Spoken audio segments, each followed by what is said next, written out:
Hi friends, today I show you how to make chocolate at home step by step.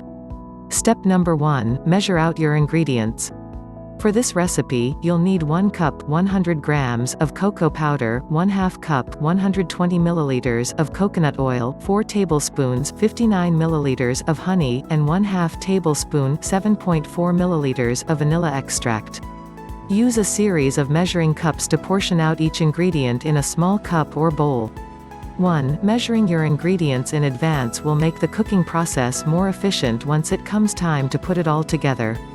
If you like, you can also add 1/4 cup 25 grams of confectioner's sugar, 1/4 cup 59 milliliters of agave syrup, or 3 to 6 drops of liquid stevia to lend a little more sweetness to your chocolate. 2. Step number 2, melt 1/2 cup 120 milliliters of coconut oil in a small pot over low heat. Turn on your cooktop to the lowest heat setting and add the coconut oil to the pot. Allow it to melt completely. Coconut oil has a low melting point, so this should only take a few seconds. 3. Keeping the coconut oil moving continuously at the bottom of the pot will help it liquefy faster. Tip: if possible, use stainless steel cookware to prepare your homemade chocolate or another type of non-stick cookware that's safe to soak. Otherwise, cleanup can be quite a hassle. Step number 3, add 4 tablespoons 59 milliliters of honey and 1/2 tablespoon 7.4 milliliters of vanilla extract. Use a whisk or metal spoon to scrape the sticky honey into the pot.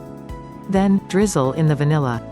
Stir the ingredients into the melted oil until they dissolve and form a thin, syrupy mixture.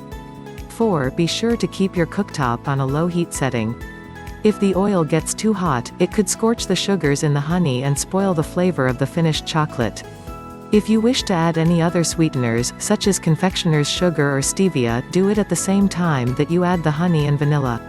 Step number 4, sift in 1 cup 100 grams of cocoa powder gradually.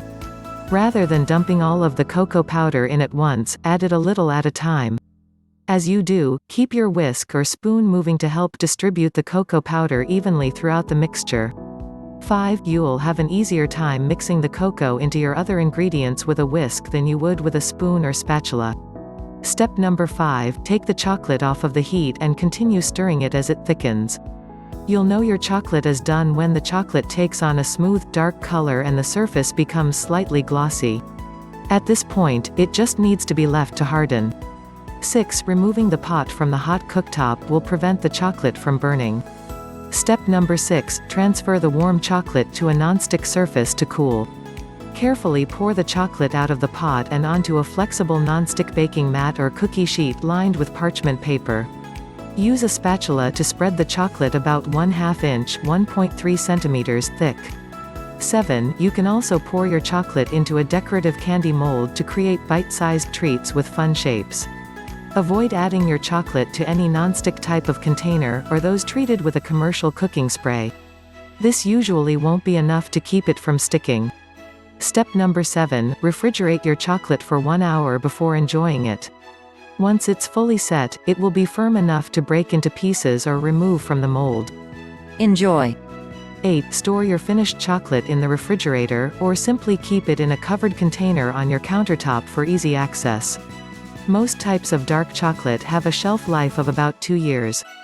9. If your chocolate begins to melt or soften at room temperature, you can place it back in the refrigerator at any point to harden it back up. Thanks.